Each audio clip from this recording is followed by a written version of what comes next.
one other thing. I'm just going off certain notes and elements of what we've been doing over the last 3 days, but this just came up a few minutes ago. We hate to do this, really, but the president isn't telling the truth. These allegations against Joe Biden and Hunter Biden that he's repeating have been investigated by the Ukrainians, none other than the Wall Street Journal included in their report on Friday that the Ukrainians view this issue as having been investigated and adjudicated. And what's amazing is that what Trump appears to be trying to do is to turn his own impeachment into a big deflection. Yeah, he's trying to change the story. I think we should say two things. First of all, the question on the table here is not about Joe Biden. It's not about Chris Murphy or any other senators he's talking about. It's not about the whistleblower. It's about his conduct and whether his conduct as president is impeachable or not, whether it amounts to misconduct. But as it relates to Joe Biden, it's important to note that this story has been looked at and thoroughly debunked by everyone involved. Joe Biden's son served on the board of a Ukrainian company. That Ukrainian company was investigated by the Ukrainian Attorney General. That investigation was closed before Joe Biden ever asked for the Attorney General to be fired. And the reason Joe Biden asked for the Attorney General to be fired, he wasn't speaking on behalf of himself or his son. He wasn't even speaking on behalf of the Obama administration. He was speaking on behalf of the West at large. The IMF wanted him gone. The other Western governments wanted him gone because this Attorney General was known to be corrupt. That's why Joe Biden pushed for him to be outed. It had nothing to do with his son, and everyone that's looked at it has confirmed that. And Frank Figliuzzi, the president is now rapidly responding to the Washington Post reporting, which Robert Costa and Ashley Parker were on in this hour. It's reporting the Post stands by Donald Trump, making it sound like he was somehow involved or at least aware of what would be a denial from DNI McGuire. Does that make somehow his testimony before Congress even more high stakes than it already was? Yeah, this is a moment of truth for McGuire, and he's been thrust into the national spotlight. He's got to do the right thing, or he's going to find himself on the wrong side of history. You know, we're talking about somebody who was a Navy SEAL, says he's never quit anything in his life. He's going to do the right thing, but the question is it going to happen tomorrow? Is he going to have to do the right thing because of pressure? And by the way, Nicole, I want to address this issue of pressure. And the president, we just heard him say there was no pressure, there was no pushing. I want to just have viewers think about this. This is all about $250 million in military aid that literally would make the difference between Ukraine's ability to defend itself as a nation and continue to exist in the event that Russia rolled in with tanks. So to imply that somehow there's no pressure, when in fact it's about an existential threat to the existence of your nation, I think is ridiculous. Of course there's pressure if you're trying to save your country. We are monitoring this. When journalists start asking questions and if the president starts answering them, we'll dip back into it. But, Carol, a former senior intelligence official said this to me about this situation the president finds himself in, specifically with McGuire. Trump does not understand the fidelity that the military and intelligence officers have to the Constitution and the law. He's always looked at, since before he even came into office, the intelligence community in particular as an adversary, as something that was out to get him, as something that should be shaped, that should back him up. I mean, one of the first arguments that he and Dan Coats got into was because he wanted Dan Coats, who was then the DNI, to go out and say that, you know, the intelligence community was against him, and to, you know, say that and go find evidence that Barack Obama wiretapped him. He sees these as sort of tools for the things that he wants to have out there, whether it's a narrative or to accomplish something else. The other thing I wanted to say about what the president's doing is, you know, we're all talking about Ukraine now, and he's trying to shift the conversation to move into China as well. He keeps mentioning it. Don Jr. keeps talking about it on Twitter and other platforms. And that's kind of, so if you want to look where they want to take this, it's not just Ukraine. They want to broaden it out. And it's also going to include China. And they're mounting what they hope is a broad campaign and a broadside. At least some of this would seem to be a moment of truth for the press. And I keep coming back to Beto O'Rourke's comment. It was in the context of something entirely unrelated, but stop asking questions you know the answers to. There should be no two-sidesism. The Biden question, and I just pulled out the Journal story. I mean, the Hunter Biden thing is a shiny, bright, it's not even shiny, it's a muddy, dirty lowlight.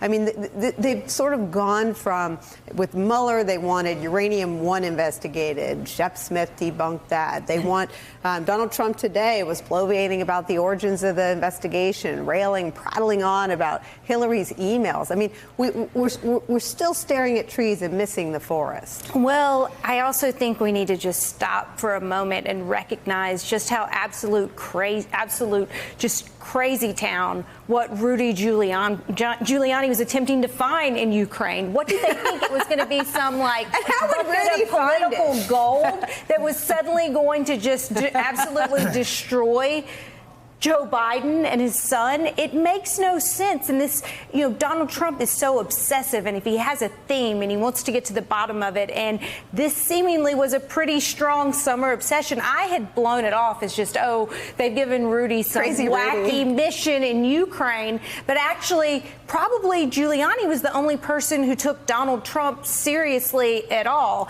And so you've got, it's like the Pizzagate of foreign policy. It's not even to the Watergate level. That's what a Republican operative I was texting with today was just like, wow, this isn't even Watergate. It's just Pizzagate, because it is so stupid and conspiratorial. And you get that the two men don't have, they're just so delusional about what actually would defeat Joe Biden in 2020. But I don't want to take, I mean, the conduct is Watergate-like. And I think someone said to me today, remember what the Russians look for. They don't need you to pick up the phone and call them, and we don't know that Trump didn't, but they're looking for signaling. And what Trump has signaled by releasing this call is to the Russian bots and troll farms, and I think Robert Mueller indicted a slew of them, to spread disinformation about Hunter Biden. Well, and that's the goal. To Elisa's question, they don't actually have to find anything for it to be successful. Correct. They just want to raise questions. They just want to get the Ukrainians to investigate so they can get a friendly Senate Republican chairman to issue subpoenas to Hunter Biden. I would say they don't even need the Ukrainians to investigate. They just need to put it out there that they thought they should. And back to your original point of what the press has to do, they know that the press is so eager to say, well, look, the president's actions may be inappropriate, but this does raise questions about Joe Biden. Or if they don't go that far, they'll say, well, what are the political ramifications of this coming up for Joe Biden, and look at it through that lens, when what the press really ought to do is every time they talk about this say, there is no there there. The president is trying to lie to you. That's the way the press has to cover that. And that is really one of the lessons to learn from 2016. If you look back at the coverage then, there has to be some proportionality here. Let me bring you back in, Frank, on this question about Russia, because I watched the president sitting next to Zelensky earlier today, 10 minutes of my life I'll never get back. But one thing he did say, and it caught my ear, and I wonder if it caught yours, was he urged Zelensky to work things out with Putin, to make it right with him, to work together with Putin. I mean, how much are we once again watching our president, America's president, do the bidding of Vladimir Putin? Yeah, I mean, we talk about Rudy being a possible emissary for the State Department, but I caught the same thing, Nicole. I think it looks like Trump is acting as some kind of go-between between Putin and Ukraine, and wants to try to, quote, work this out.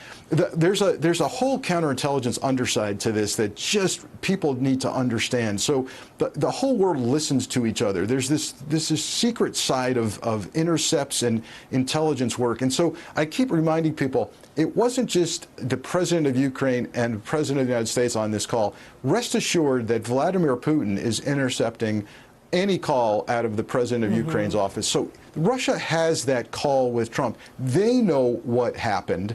They understand the pressure that Ukraine is being put under. They don't want Ukraine to get the military aid to defend against Russia. And all of this is going to come out. And here's what I predict we're going to have happen tomorrow with McGuire.